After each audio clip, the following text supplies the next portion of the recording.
सेवा के बाद सुनहरे भविष्य का अवसर, अवसर एक आदर्श और कुशल नागरिक बनने का, सदा समाज की सेवा में, देश सेवा में।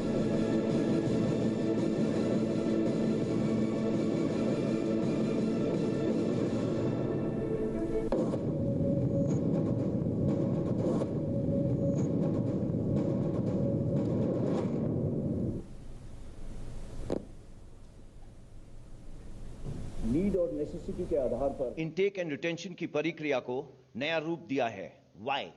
With a view to evolve एक युवा, गतिशील, भविष्यवादी, विविधता से भरी सैन्य शक्ति। क्या होगा? We will provide opportunity to the youth to serve the nation for short and long duration as Agniveers. भारतवासियों में देश की सेवा करने का एक भावना है, जिसको चैनलाइज करने का मौका देना हम सबका कर्तव्य है। भारतीय सेना की प्राउड लेगेसी, बलिदान, कर्तव्य, plus today's young India, unstoppable combat power. We are giving youth a chance for both long and short duration military service. Armed forces में युवा प्रोफाइल की नेसेसिटी है, जैसा कि अभी हमारे रक्षा मंत्री ने बताया। हमारी आज की एवरेज एज तकरीबन 32 साल है, जो आगे आने वाले टाइम पे ये 26 चली जाएगी, 6 से 7 साल में। In order to transform the armed forces into youthful, tech-savvy, modern, there is a need to harness the youth potential and make him a future-ready soldier.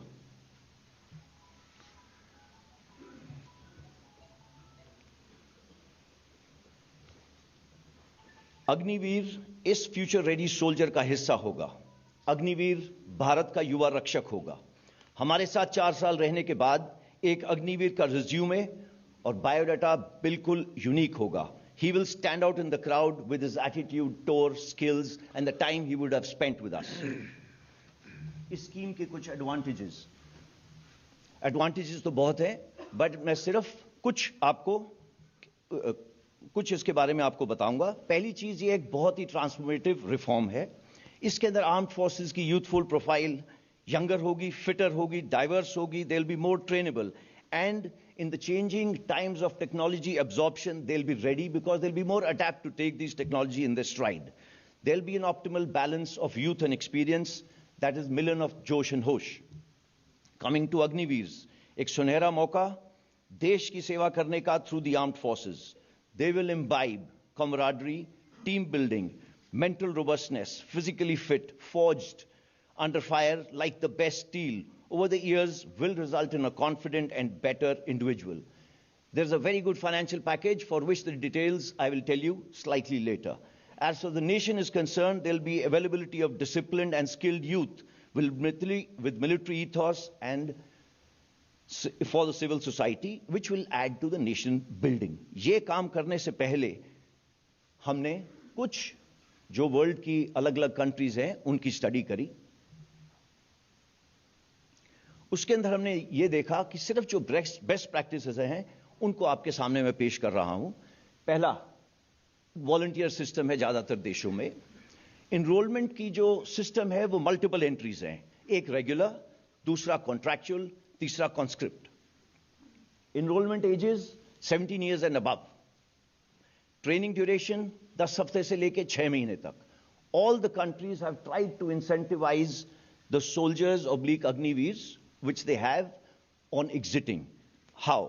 By giving them higher education credits, by giving them a good financial package, by assuring or trying to give them a lateral absorption to various places like civil and defense industries.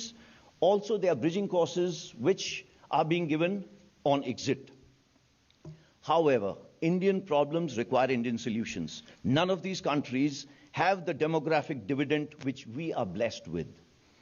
You all know that we have, by 2030, about 140 crore people would be there. 50% of them will be below 25 years.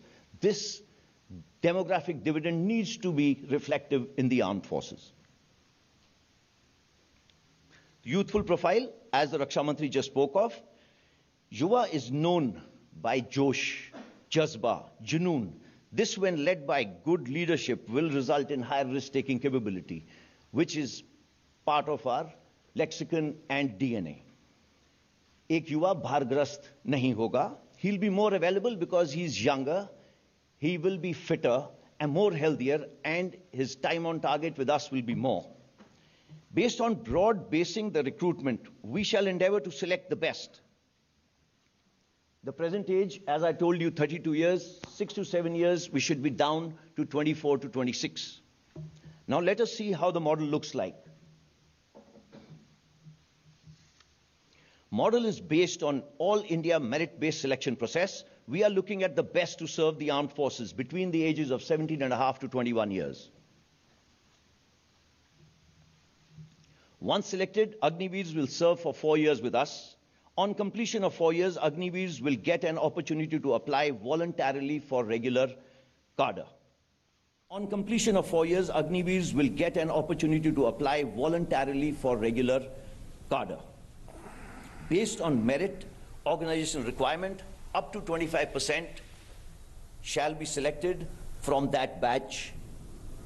And for that, we are developing a robust assessment system which will be transparent, objective, automated, and centrally maintained. So every Agniveer will receive who is selected, who is not, but Agniveers can apply for being retained. Now let us see the terms and conditions which have been specially made for this Agnipath scheme. Recruitments will be part of the Agnipath scheme, open to men, and progressively, based on the service requirement, will be open to women. As far as the medical and physical fitness standards are concerned, they will be as per extent norms. Educational qualifications is 10th and 12th, which are the terms and conditions based on the service requirement. System is being put in place that every 10th class student who joins us we will try and give him a 12th class certificate by the time he leaves us. There is a very unique package created specially for the Agniveers by the Ministry of Defense and Ministry of Finance, which is called the Seva Nidhi package. And just to explain you a little, every Agniveer who joins, like me, for the first year, he gets 30,000 to start with, out of which 30% he'll contribute towards his own package, which works out to about 9,000. The government is going to put another 9,000 towards this. It works out to about 18,000. Over this, there will be about the standard EPF/PPF provisions, which works out. All that in the first year works out to about 4.76 lakhs in his first year. As he goes along, growing with us, he will be finishing at about 40,000 in his fourth year. That works out to about 6.92 lakhs in his fourth year.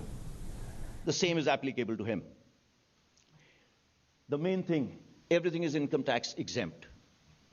After the end of 4 years, Agniveer can volunteer for regular service or an entrepreneur based on the foundation of this package.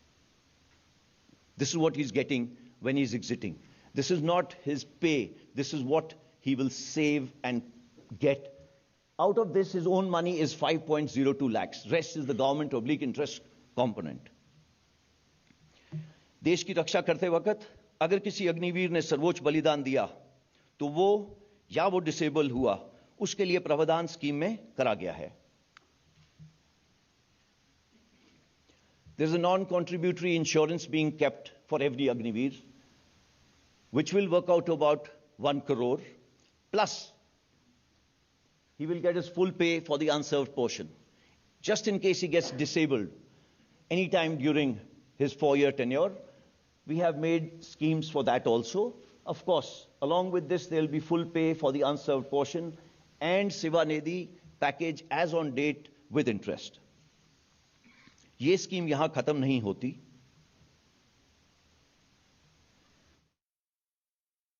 Missile, पानी के जहाज, submarine और हवाई जहाज जैसे उनके delivery system पर पानी की तरह पैसा बहा रहे हैं.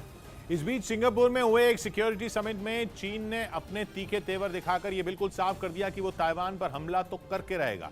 इसका मतलब एक ही है कि चीन और अमेरिका में जंग अब करीब है, क्योंकि कुछ हफ्ते पहले ही अमेरिकी राष्ट्रपति बाइडेन ने कहा था कि अगर चीन ने ताइवान पर हमला किया तो अमेरिका की सेना भी फिर जवाब देगी. यानी चीन ताइवान से नजरें नहीं हटाएगा और अगर उसने वार किया तो अमेरिका भी ताइवान की लड़ाई में कूद जाएगा और फिर छिड़ेगा एक और महायुद्ध। एशिया के सुरक्षा मामलों पर हुए सम्मेलन में चीन के रक्षा मंत्री वेई फेंग बिल्कुल ताव में थे।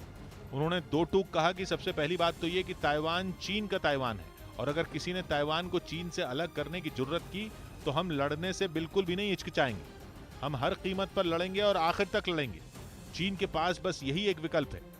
यानी चीन ने एक बार फिर जाहिर कर दिया कि वो ताइवान की आजादी के खिलाफ आखिर तक लड़ेगा और उसे अपने हिस्से में मिलाने के लिए किसी भी हद तक जाने को तैयार रहेगा। और इसी वजह से चीन के रक्षा मंत्री के निशाने पर अमेरिका भी आ गया। चीन अमेरिका पर ऐसा बरसा कि उसने दो टूक कहा कि अमेरिका दादागिरी करने से बाज आए। क्योंकि इससे पहले सिंगापुर में हुई इसी समिट में अमेरिका के रक्षा मंत्री लॉयड ऑस्टिन ने चीन को घेरते हुए कहा था कि चीन के आक्रामक और खतरनाक रवैये की वजह से हिंद और प्रशांत महासागर के इलाके की सुरक्षा और शांति खतरे में पड़ गई है। इस पर पलटवार करते हुए चीन के रक्षा मंत्री वेई फेंग ने कहा कि अमेरिका देशों को हाईजैक करने में लगा है और वो चीन के मामलों में दखल देना बंद कर दे। यूक्रेन के साथ जारी जंग के बीच रूस की नौसेना ने बाल्टिक सागर में युद्ध का अभ्यास कर नेटो को अपनी ताकत दिखाई। इस मिलिट्री ड्रिल के जरिए रूस ने नेटो देशों को एक बार फिर यह चेतावनी दी कि उसे रोक पाना उनके बूते के बाहर है। और दावा है कि इसी बात से नेटो घबराया हुआ है क्योंकि उसे यह डर है कि रूस यूक्रेन के बाद फिनलैंड और स्वीडन के खिलाफ सैन्य कार्रवाई न शुरू कर दे। इसी वजह से पिछले हफ्ते नेटो देशों ने बाल्टिक सागर में अब तक का सबसे बड़ा सैन्य अभ्यास शुरू किया ताकि किसी भी सूरत में रूस के पड़ोसी देशों को उसके कहर से बचाया जा सके। लेकिन इस कोशिश पर उस वक्त पानी फिर गया जब नेटो देशों के सैन्य अभ्यास के जवाब में रूस ने बाल्टिक सागर में ही अपने जंगी जहाजों को उतार दिया, जिसका एक वीडियो भी रूस की सेना की तरफ से जारी किया गया, जिसमें समंदर का सीना चीरते हुए रूस के कई जंगी जहाज तेजी से आगे बढ़ते दिखाई दिए। इस मिलिट्री ड्रिल से रूस ने नेटो देशों को यह संदेश देने की कोशिश की कि उसे किसी भी तरह से न तो झुकाया जा सकता है और न ही डराया जा सकता है। मतलब यह कि रूस को रोक पाना पश्चिमी देशों के लिए टेढ़ी खीर साबित हो रहा है।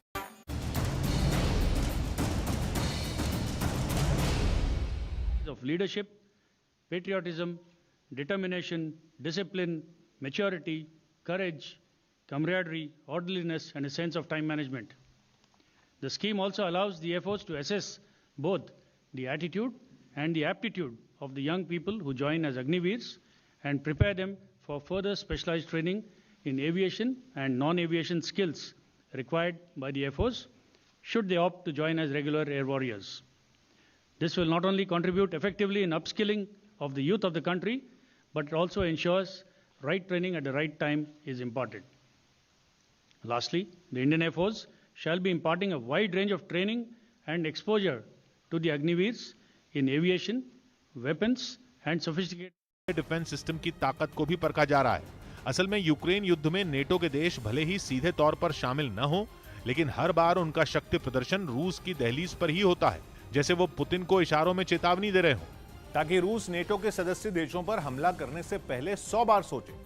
इससे पहले भी रूस ने प्रशांत महासागर में युद्ध का अभ्यास कर पश्चिमी देशों को अपनी शक्ति का एहसास कराया था, जिसमें रूसी सेना के कई युद्धपोत समंदर में दुश्मन को ढेर करने की अपनी ताकत का प्रदर्शन करते दिखे। इस दौरान दुश्मन को टारगेट कर जंगी जहाज से ताबड़तोड़ गोले भी दागे गए। इस ड्रिल के दौरान रूसी सेना के कई लड़ाकू विमान भी प्रशांत महासागर की ओर उड़ान भरते और दुश्मन के ठिकानों पर बम गिराने का अभ्यास करते नजर आए थे। रूस के इस सैन्य अभ्यास में 40 से ज्यादा युद्धपोत और 20 लड़ाकू विमान शामिल हुए थे। ड्रिल के दौरान हमले के 300 से ज्यादा तरीकों को परखा गया था, जिनमें 170 में असली हथियारों का इस्तेमाल किया गया था।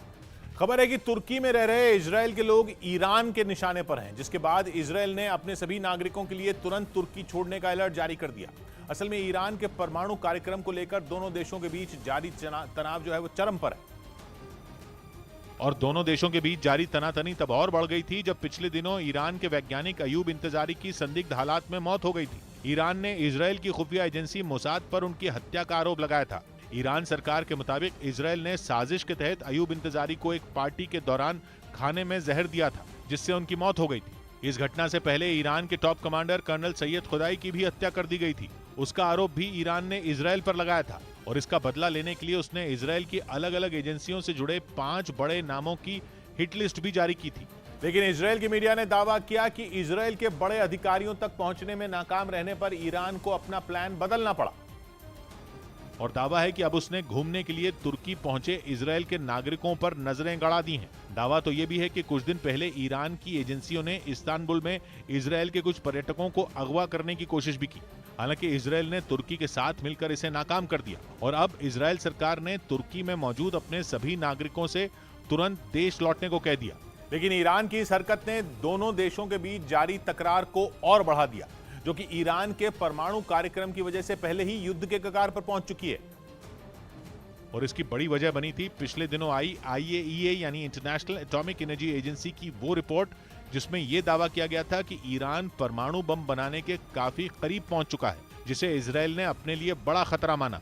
और दावा है कि ईरान के परमाणु ठिकानों को ध्वस्त करने के लिए उसने सैन्य अभ्यास भी किया, जिसमें उसके लड़ाकू विमानों ने लंबी दूरी के हमलों की प्रैक्टिस की थी। खबर है कि भूमध्य सागर के ऊपर किए गए इस अभ्यास में इजरायल के लड़ाकू विमानों ने हवा में ईंधन भरने की ताकत को परखा था। ईरान ने दावा किया कि इजरायल के इस सैन्य अभ्यास में अमेरिका का KC-46A विमान भी शामिल हुआ था, जो हवा में ईंधन भरने के काम में माहिर है। इसी वजह से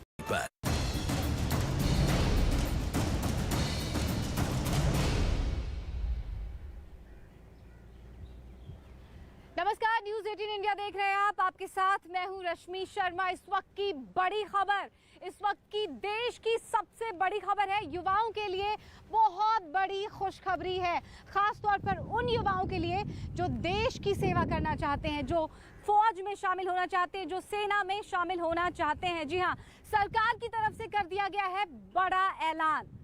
बड़ा ऐलान है अग्निपथ रिक्रूटमेंट स्कीम को लेकर। जी हां, अब इस वक्त की बड़ी खबर यह है कि अब सेना में बहाली 4 सालों के लिए होगी। ये अब तक का एक बहुत बड़ा ऐतिहासिक फैसला कह सकते हैं आप। कैबिनेट की मीटिंग में इस बात पर हरी झंडी लग गई है। अभी तीनों सेना अध्यक्ष के साथ साथ देश के रक्षा मंत्री राजनाथ सिंह ने एक बड़ा ऐलान किया है। रुख करेंगे हम अपने न्यूज रूम का। हमारे साथ हमारे सहयोगी अमिताभ सिन्हा जुड़ गए हैं। अमिताभ जी, हमें बताइए जरा, क्या है ये अग्निपथ रिक्रूटमेंट स्कीम? देखिए, अग्निपथ रिक्रूटमेंट स्कीम जो है सरकार की, ये एक मिशन मोड में मोदी सरकार ने लाने का फैसला किया है। इसमें देश भर में जो युवा हैं, गांव में, देहातों में, कस्बों में जो युवा रह रहे हैं, जो फौज में शामिल होना चाहते हैं, उनके लिए एक बहुत बड़ी योजना है। 45,000 से ज़्यादा हर साल इसमें भर्तियां होंगी देश भर से। और सबसे बड़ी अहम बात है, इन्हें क्रांतिवीर कहा गया है। 17.5 साल का एक युवा जो गाँव में बैठा है, तैयारी कर रहा है, वो इसे ज्वाइन कर सकता है अपनी क्षमता दिखाते हुए, जो आर्मी के रिक्रूटमेंट हो रहे हों। 17.5 साल से 22 साल तक वो नौकरी कर सकता है। और सेना में कहीं भी जो ट्रेनिंग होती है, जो रिस्क अलाउंस होता है, जो भी उनको हार्डशिप फेस करने के अलाउंस होते हैं, वो सारे उन्हें उन्हीं जवानों जैसे मिलेंगे जो रेगुलर जवानों जैसे होते हैं। ये जो भी जवान होंगे 4 साल की सेवा के बाद, जो पूरा का पूरा बैच होगा, इसमें 25% जवानों को स्थायी रूप से सेना में रखा जाएगा। बाकियों के लिए भी, बाकियों को वापस उनके इलाकों में 22 साल की उम्र में वो जाकर अपने इलाकों में काम कर सकते हैं। और सरकार ने उनके लिए भी काफ़ी कुछ सोच रखा है। उसमें सबसे पहली बात जो रखी है वो सेवा निधि की बात है। सेवा निधि में यह है कि अगर उनकी तनख्वाह पहले साल 30,000 रुपये होती है, उसमें से 9,000 रुपये उनके 30% सरकार काटेगी उनकी सेवा निधि के लिए, और उतने ही पैसे सरकार लगाएगी। यानी अगर 4 साल के बाद अगर 40,000 की सैलरी पर अगर वो अगर आर्मी से हटता है, अगर उसे 25%, बाकी 25% सैनिकों में नहीं आता, तो अगर वहां से हटता है तो उसे 10 लाख रुपए करीब बैंक में मिलेंगे सेवा निधि के तौर पर सरकार की तरफ से। उसमें से वो 1 लाख रुपए निकाल भी सकता है, पूरे पैसे भी निकाल सकता है, या उसकी एवज में बैंक से लोन ले सकता है। सरकार ने इसकी सुविधा दी है ताकि वो अपना दूसरा काम आगे का कर सके। दूसरा, अमिताभ, लौटेंगे हम आपके पास। इस वक्त हम अपने दर्शकों को सुनाते हैं इस वक्त कि राजनाथ सिंह ने क्या कहा है इस स्कीम को लेकर। हम आगे सुनाएंगे आपको, लेकिन बड़ी बात यह है कि सरकार की तरफ से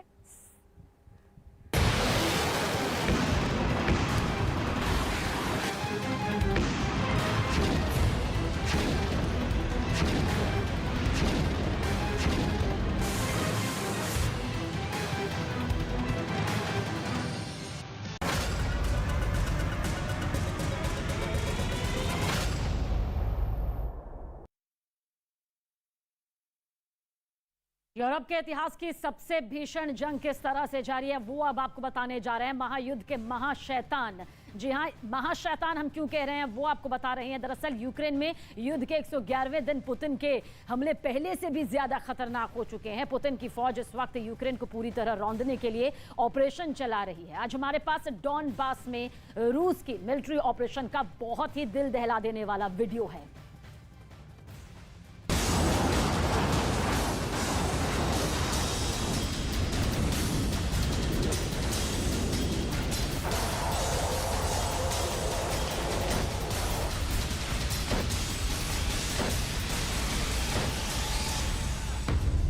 यूरोप के इतिहास की सबसे भीषण जंग,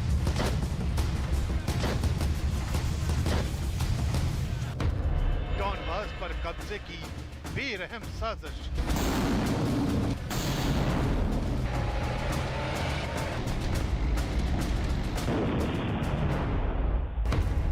सेवेरोडोनेत्स्क में रूस की शैतान ब्रिगेड।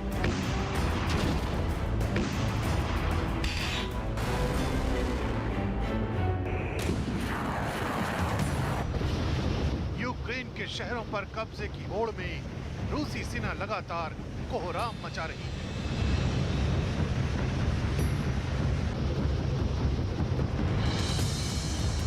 पुतिन के इशारे पर रूसी सेना और चेचन लड़ाके बर्बरता की हदों को पार कर रहे हैं।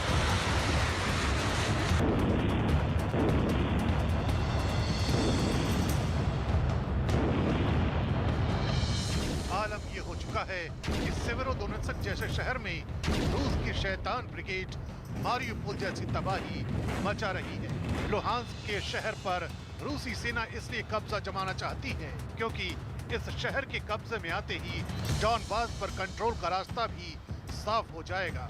यही वजह है कि रूसी सेना सेवेरोडोनेत्स्क को शमशान में तब्दील कर देने पर आमादा है। रूसी सेना की इसी बर्बरता की वजह से यूक्रेन के राष्ट्रपति ने डॉनबास की जंग को यूरोप के इतिहास की सबसे हिंसक जंग करार दिया है।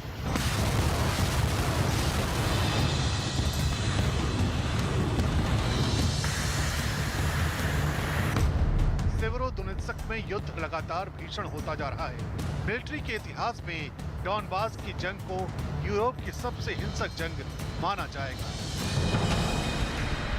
इतना ही नहीं, यूक्रेन के राष्ट्रपति का दावा है कि जून में ही रूस को 40,000 सैनिकों का नुकसान हो सकता है। यानी यूक्रेन के साथ इस जंग में रूस के 40,000 जवान अपनी जान गंवा सकते हैं।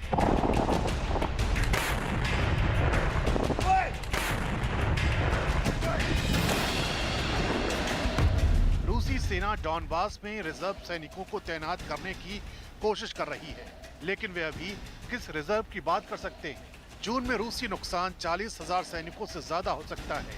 उन्होंने कई दशकों में किसी भी युद्ध में इतने सैनिकों को नहीं खोया है।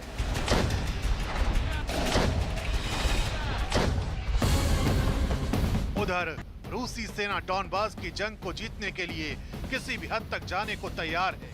सेवेरोडोनेत्स्क शहर के सभी पुलों को ध्वस्त कर दिया गया है ताकि किसी भी तरह की मदद लोगों तक न पहुंचाई जा सके। इतना ही नहीं, रूसी सेना का दावा है कि उसके सैनिकों ने सेवेरोडोनेत्स्क के 80% इलाके को अपने कब्जे में ले लिया है, लेकिन बचे हुए 20% हिस्से पर कब्जा अभी भी रूस के लिए चुनौती बना हुआ है, क्योंकि यूक्रेन की सेना किसी भी कीमत पर घुटने टेकने को तैयार नहीं है। खबर तो ये भी है कि जैसे मारियुपोल में रूसी सेना और रमजान कादरव के लड़ाकों के छक्के छूटे थे, कुछ वैसा ही हाल सेवेरोडोनेत्स्क शहर की सड़कों पर दिखाई दे रहा है। यहाँ भी रूसी सेना के सामने यूक्रेन के सैनिक चट्टान बनकर डटे हुए हैं, क्योंकि एक बार इस शहर पर रूस का कब्जा हो गया तो फिर पूरे लुहांस्क को उसके हाथों से जाने से कोई नहीं रोक पाएगा। और लुहांस्क के बाद रूस की सेना और चेचन लड़ाकों का अगला निशाना डोनेत्स्क ही होगा, जहां पहले से ही यूक्रेन के विद्रोही ही मुसीबत बने हुए हैं।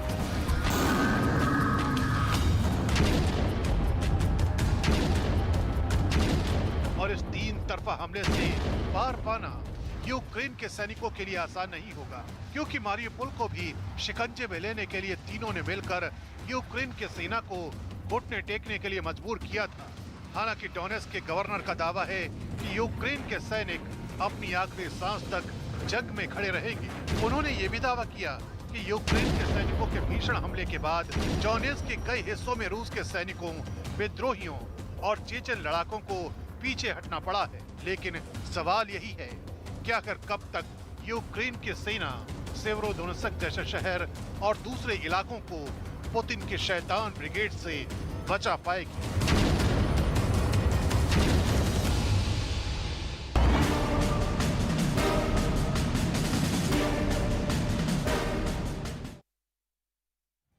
पुतिन का पॉइजन गिफ्ट अब आपको बताने जा रहे हैं। हम ऐसा क्यों कह रहे हैं ये आपको जरूर बता देते हैं। दरअसल 111वें दिन व्लादिमीर पुतिन के हमले पहले से भी ज्यादा खौफनाक तरीके से सामने आ रहे हैं। आप भी जानते हैं कि पुतिन की फौज इस वक्त यूक्रेन को पूरी तरह से नेस्तनाबूद करने के लिए किस तरह से कई ऑपरेशन चला रही है, उसे अंजाम दे रही है। आज हमारे पास डॉनबास में रूस के मिलिट्री ऑपरेशन का बहुत ही दिल दहला देने वाला खौफनाक वीडियो सामने आया है। यहाँ लड़ाई बिल्कुल भी बराबर की नहीं हो रही। रूस की फौज के सामने जो आ रहा है वो पूरी तरह तबाह किया जा रहा है। अब आपको इस मिलिट्री ऑपरेशन का वो वीडियो जरूर देखना चाहिए, क्योंकि यूक्रेन की असली जंग की तस्वीरें बहुत ज्यादा भयानक हैं।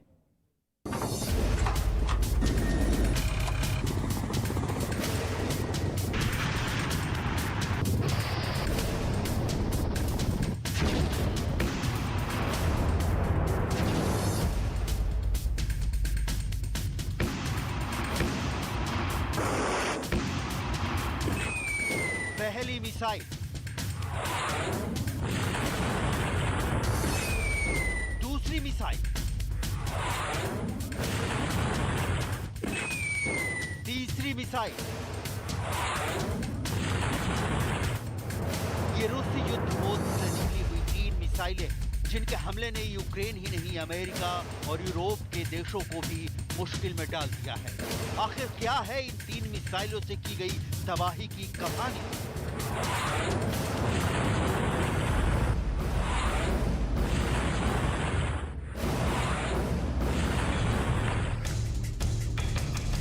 आखिर क्यों पुतिन और ज़ेलेंस्की के बीच वीडियो वाला प्रोपेगेंडा वॉर भी चल रहा है?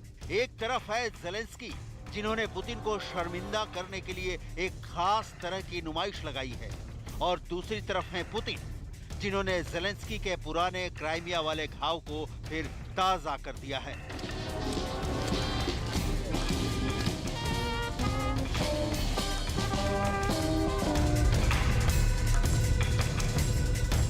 कैसे पुतिन और ज़ेलेंस्की के बीच सीधी जुबानी लड़ाई चल रही है?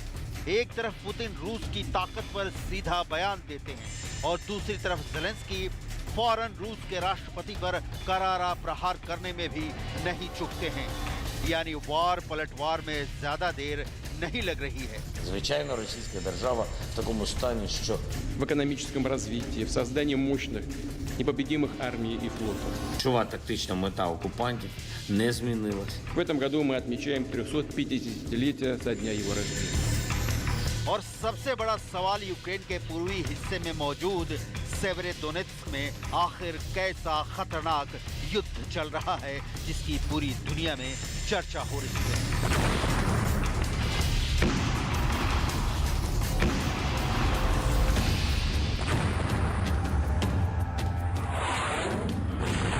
सबसे पहले ये तस्वीर देखिए।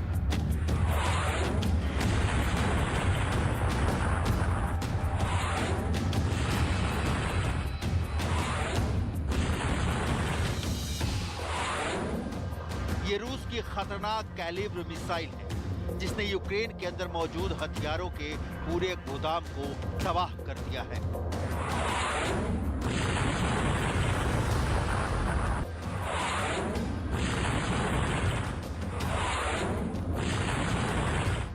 ये पूरा ऑपरेशन रूस ने कैसे किया, इसकी वीडियो फुटेज भी रूस की तरफ से ही जारी की गई है। ये है रूस का लड़ाकू विमान कैमोव 52। देखिए कैसे सिंगल सीटर लड़ाकू विमान के अंदर रॉकेट्स को लोड किया जा रहा है। इस रॉकेट लोडिंग के बाद कैमोव लड़ाकू विमानों के इस बेड़े ने बहुत तेजी से अपने टारगेट की तरफ रुख किया।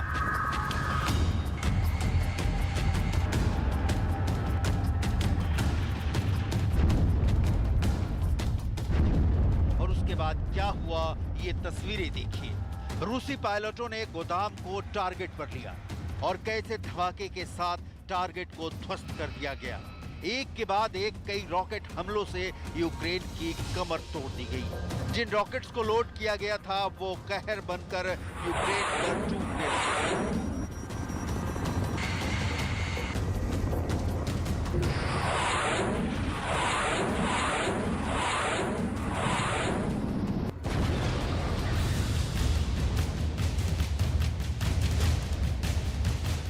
एक बार में ये लड़ाकू विमान कम से कम 1 दर्जन रॉकेट लॉन्च कर देता है।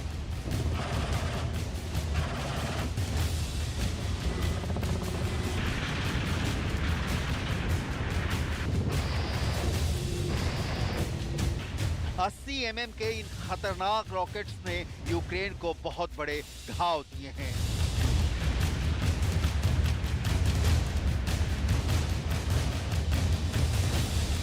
रूस की सेना ने रविवार को यूक्रेन को मिले विदेशी हथियारों की खेप को क्रूज मिसाइलों से हमला कर नष्ट कर दिया। यूक्रेन की सेना को ये विदेशी हथियार रूसी सेना के साथ जंग लड़ने के लिए दिए गए थे। यूक्रेन की सेना को ये हथियार अमेरिका और यूरोपीय देशों की तरफ से मिले थे, लेकिन रूस की सेना ने क्रूज मिसाइलों से हथियार डिपो को नष्ट कर दिया। लेकिन टर्नोपिल जिस क्षेत्र पर यह हमला हुआ, वहां के गवर्नर ने बताया कि क्रूज मिसाइलों से 22 लोग घायल हुए, लेकिन जहां हमला हुआ ना वहां कोई सैन्य भंडार था, ना कोई सैन्य ठिकाना।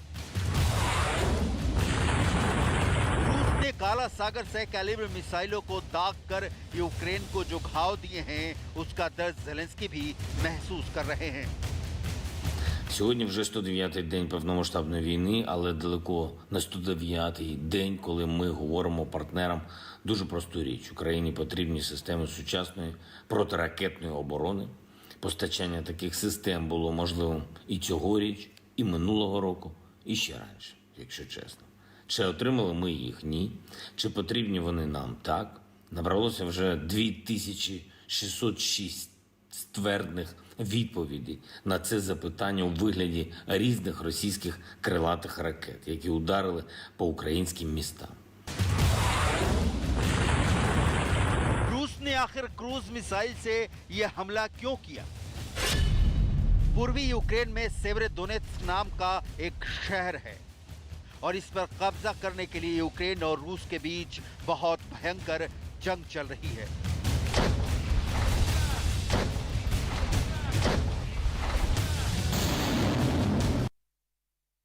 देखिए, समझना होगा कि इस वक्त रूस की सेना का फोकस बेहद साफ है। वो डॉनबास को किसी भी कीमत पर अपने कब्जे में करना ही चाहती है। इसके लिए रूसी सेना हर मिनट लुहांस्क में बम बरसा रही है, आग के गोले बरस रहे हैं, हर घंटे वहां मिसाइलें दागी जा रही हैं।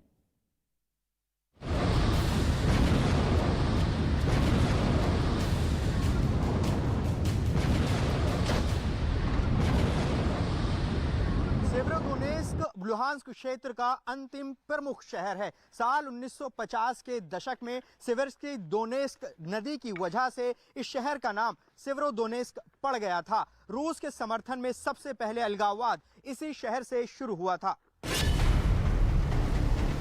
सेवेरोडोनेत्स्क को दुनिया में इसलिए जाना जाता है क्योंकि यूक्रेन को बांटने के लिए पहली कोशिश लगभग 20 साल पहले यहीं से शुरू हुई थी।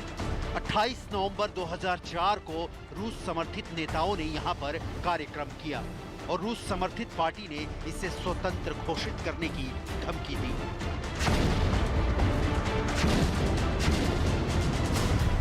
जब क्राइमिया को लेकर 2014 में रूस और यूक्रेन का युद्ध चल रहा था, तो सेवेरोडोनेत्स्क में भी विद्रोह हो गया था। रूस समर्थित अलगाववादियों ने 3 पूर्वी यूक्रेनी शहरों सेवेरोडोनेत्स्क, लिसिचांस्क और रूबिश्रिय पर कब्जा कर लिया था। खुद यूक्रेन के प्रेसिडेंट ज़ेलेंस्की ये भी मानते हैं कि सेवेरोडोनेत्स्क के लिए भीषण लड़ाई अब तक की सबसे कठिन लड़ाई है और यही लड़ाई डॉनबास रीजन के भाग्य का निर्धारण करेगी। Не змінилась. Вони тиснуть у Сєвєродонецьку, там продовжуються дуже жорстокі бої, буквально за кожен метр. А також тиснуть в напрямку на Лисичанськ, Бахмут, Слов'янськ тощо. Російська армія пробує завести на Донбас резервні сили, але які в них можуть бути резерви зараз? Схоже, спробують кинути в бій слабо підготовлених строковиків і тих, кого зібрали за рахунок прихованої мобілізації. Російські генерали розглядають своїх людей просто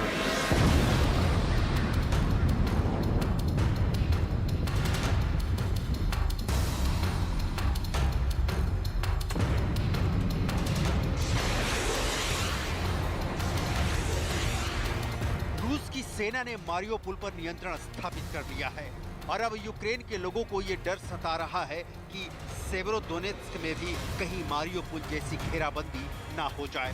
दरअसल रूसी हमले से पहले इस शहर की आबादी 1 लाख से ज्यादा थी, लेकिन हमला शुरू होने के बाद अब भी इस शहर में 10,000 लोग मौजूद हैं जिनको रूस घेर सकता है। दरअसल सेवेरोदोनेत्स्क को तमाम रासायनिक संयंत्रों के लिए भी जाना जाता है। रूस इन संयंत्रों पर भी हमला कर रहा है। 30 सेकंड का एक वीडियो सामने आया है जिसमें कई रासायनिक संयंत्रों से धुआं उड़ता दिख रहा है।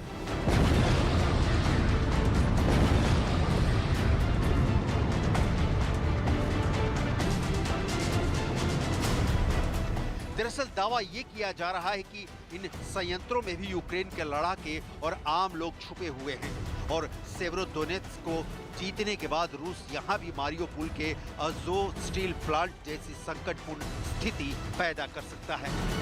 यहाँ ये भी नोट करने वाली बात है कि आखिर सेवेरोदोनेत्स्क का सामरिक महत्व क्या है। सेवेरोदोनेत्स्क को लिसिचांस्क पर कब्जा करने के बाद रूस की सेना यूक्रेन की सप्लाई चेन तोड़ देगी, जिससे यूक्रेन की सेना डोनबास क्षेत्र में फंस जाएगी। सेवेरोदोनेत्स्क पर कब्जा करने के बाद यहाँ की सेना पश्चिम में मौजूद आगे क्रामाटोर्स्क शहर की तरफ बढ़ेगी, जो कि यूक्रेन का एक प्रमुख औद्योगिक शहर है, जहां अभी भी यूक्रेन के राष्ट्रपति ज़ेलेंस्की का पूरी तरह से कब्जा है। यूक्रेन के डोनबास में मौजूद यूक्रेनी सैनिक भूख से ना मरे, इसके लिए उन्हें सेवेरोदोनेत्स्क में किसी भी तरह कब्जा बरकरार रखना होगा। यूक्रेन की आर्मी भी मान रही है कि ये लड़ाई बेहद कठिन है, लेकिन वो हार मानने वाले भी नहीं हैं। Угруповання військ окупантів основні зусилля зосереджує на веденні наступальних дій з метою оточення наших військ у районах міст Сєвєродонецьк і Лисичанськ, блокуванні шляхів логістичного постачання з населеного пункту Бахмут. Продовжує заходи з поповнення втрат. У напрямку населених пунктів Кремінна та Старобільськ перемістив понад 80 одиниць озброєння та військової техніки, зокрема важку броньовану техніку та артилерійські системи. डोनेत्स्क में किसका कब्जा होगा, ये सेवेरोदोनेत्स्क की जंग के परिणाम से तय होगा। लेकिन डोनेत्स्क के गवर्नर का कहना है कि अब भी यूक्रेन की तरफ से जबरदस्त जंग लड़ी जा रही है।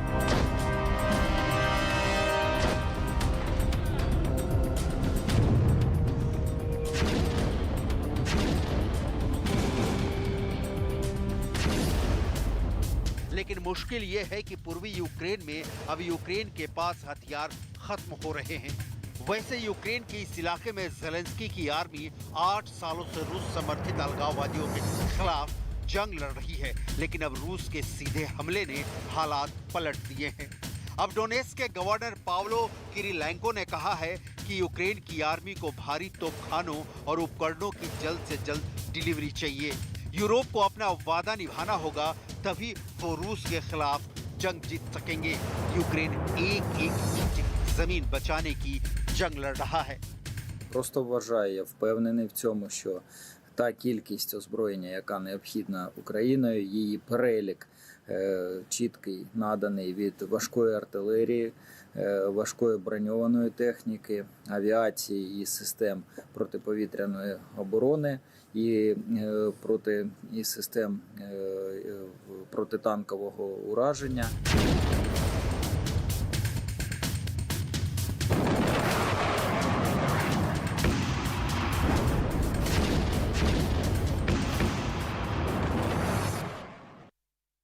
और आइए अब आपको दिखाते हैं महायुद्ध की 10 बड़ी खबरें।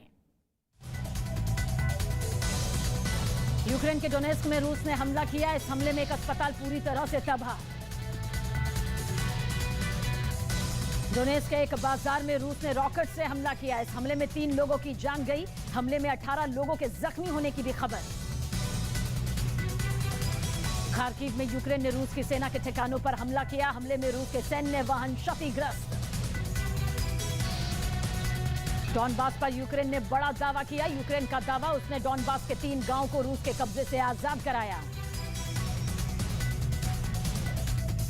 यूक्रेन ने रूस पर बड़े पलटवार का दावा किया। रूस पर किए पलटवार में यूक्रेन ने रॉकेट हमले को नाकाम कर दिया। यूक्रेन के होवित्जर तोप ने रूस के रॉकेट को तबाह किया। यूक्रेन ने रूस पर फिर बड़ा आरोप लगाया कि पुलिस ने दावा किया कि बूचा में कब्र से 7 शव निकाले गए। यूक्रेन का आरोप है इन लोगों की हत्या रूस के सैनिकों ने की। रूस ने यूक्रेन पर हवाई हमले का वीडियो जारी किया। यह वीडियो रूसी रक्षा मंत्रालय की तरफ से जारी किया गया। यह हमला खार्किव में किया गया। यूक्रेन ने रूस के जासूस को गिरफ्तार करने का दावा किया। यूक्रेन ने रूसी जासूस को 12 साल की जेल की सजा सुनाई। यूक्रेन ने खार्किव से रूस के जासूस को गिरफ्तार किया। यूक्रेन ने रूस पर बड़ा आरोप लगाया। यूक्रेन का दावा, रूस ने खेरसोन इलाके में भारी बमबारी की। बमबारी का वीडियो यूक्रेन ने जारी किया। चेचन लड़ाकों ने यूक्रेन के बंधक बनाए गए सैनिकों का वीडियो जारी किया। वीडियो में चेचन लड़ाकों के कब्जे में यूक्रेन के सैनिक दिख रहे हैं।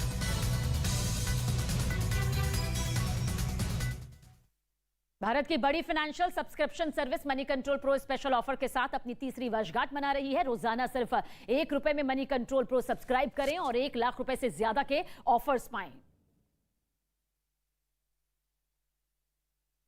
न्यूज 18 इंडिया ने टीआरपी के ताजा आंकड़ों में आज तक को पीछे कर दिया है। खबरों की तेज रफ्तार, मुद्दों पर जबरदस्त पकड़ और देश के सबसे अनुभवी चेहरों की बदौलत न्यूज 18 इंडिया ने आज तक से बाजी मारी। ब्रेकिंग न्यूज, ग्राउंड रिपोर्ट, मुद्दों पर बहस हो या फिर देश विदेश की खबरों का संतुलित आंकलन हो, न्यूज 18 इंडिया हर कसौटी पर खरा उतरा है। निष्पक्ष और सटीक खबरों के लिए देखते रहिए न्यूज 18 इंडिया।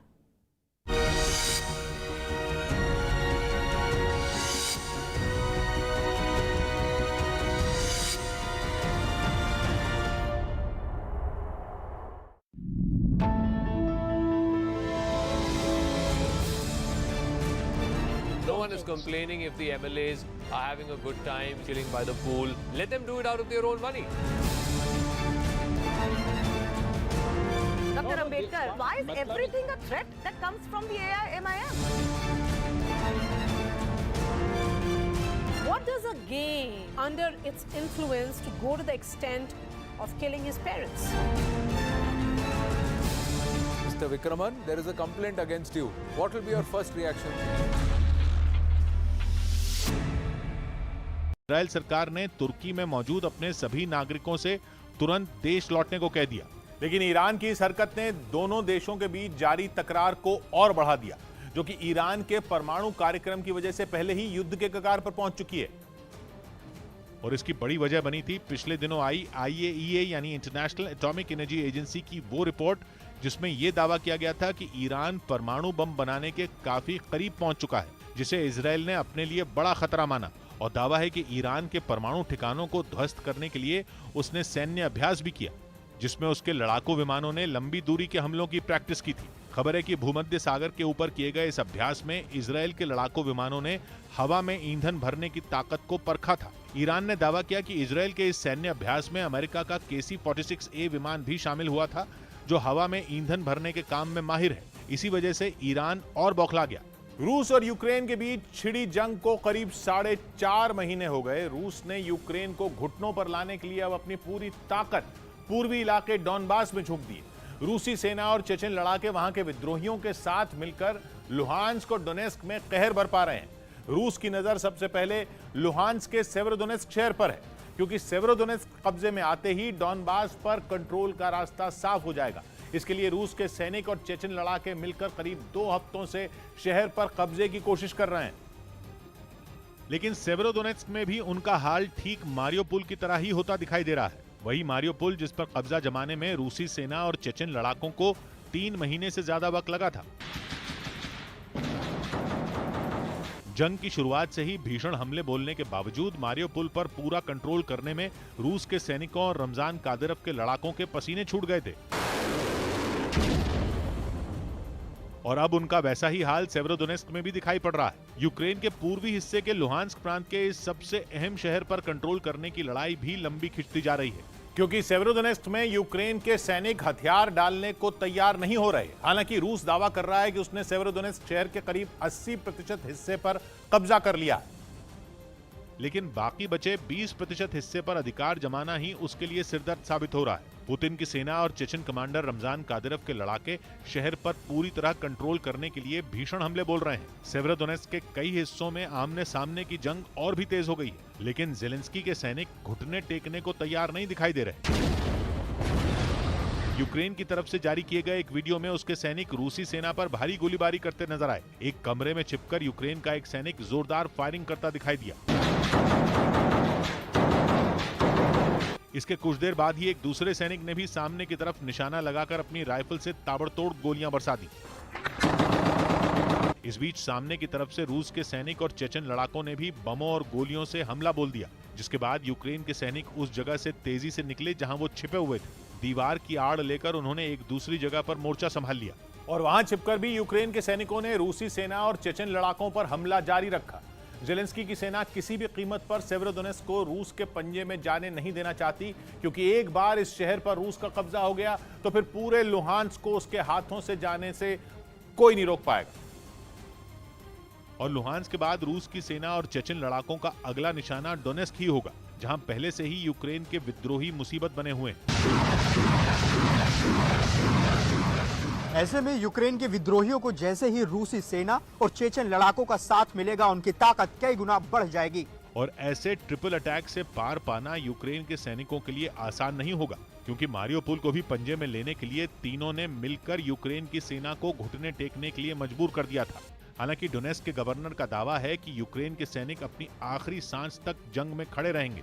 उन्होंने ये दावा भी किया कि यूक्रेन के सैनिकों के भीषण हमले के बाद डोनेस्क के कई हिस्सों में रूस के सैनिकों, विद्रोहियों और चेचन लड़ाकों को पीछे हटना पड़ा। साथ ही उन्होंने रूसी सेना पर एक बार फिर रिहायशी इलाकों और आम लोगों को निशाना बनाने का आरोप लगा दिया। डोनेस्क के गवर्नर के मुताबिक रूस मिसाइलों से उन जगहों पर हमले कर रहा है जहां लोग जान बचाने के लिए छिपे हुए हैं। और दावा किया गया कि रूसी सेना के ऐसे ही हमलों की वजह से वहां नागरिकों की मौत भी हो रही है। डोनेस्क में बरसते बमों की आवाज के बीच वो घर भी दिखाई दिए जो हमले की वजह से पूरी तरह से ध्वस्त हो गए। कई इमारतें तो बमबारी से लगी आग से पूरी तरह जली दिखाई दी। इस बीच डोनेस्क के गवर्नर ने आशंका जताई कि रूस की सेना ने वहां अब तक का सबसे भीषण हमला बोलने की तैयारी कर ली है। डोनेस्क के सामने आए एक वीडियो में रूसी सेना की कई बख्तरबंद गाड़ियां और टैंक एक सड़क पर कतार में खड़े नजर आए। बताया गया कि लुहांस्क पर कंट्रोल होते ही डोनेस्क को पंजे में लेने के लिए ताबड़तोड़ हमला बोल दिया जाएगा। रूस के उसी हमले से निपटने की तैयारी के लिए डोनेस्क के गवर्नर ने पश्चिमी देशों से वहां जल्द और हथियार भेजने की अपील की। 2 दिन पहले भी इस तरह की खबरें आई थीं कि यूक्रेन के पूर्वी हिस्से में चल रही भीषण जंग लड़ रहे यूक्रेन के सैनिक हथियारों की कमी से जूझ रहे हैं। उधर रूस और यूक्रेन युद्ध के बीच 2 बहुत ही डरावने दावे हुए हैं। पहला दावा यह कि दुनिया भर में परमाणु हथियार बनाने की एक नई रेस शुरू हो गई है, जिसकी वजह से परमाणु जंग का खतरा बहुत ज्यादा बढ़ गया है। मतलब रूस की परमाणु हमले की धमकियां वाकई एक भयानक हकीकत में बदल सकती हैं। और इस वक्त की बड़ी खबर रूस यूक्रेन युद्ध से जुड़ी हुई। यूक्रेन से वर्ल्ड एक्सक्लूसिव रिपोर्टर। युद्ध क्षेत्र में कई गैस मास्क मिले हैं। जतोमर से वर्ल्ड एक्सक्लूसिव रिपोर्ट मेरे सहयोगी जावेद के जरिए पहुंची है, जहां जैविक हथियारों पर यह सबसे बड़ी रिपोर्ट, सबसे बड़ा सबूत सामने आया है। टीवी पर पहली बार जैविक हथियारों के सबूत न्यूज़ 18 इंडिया के जरिए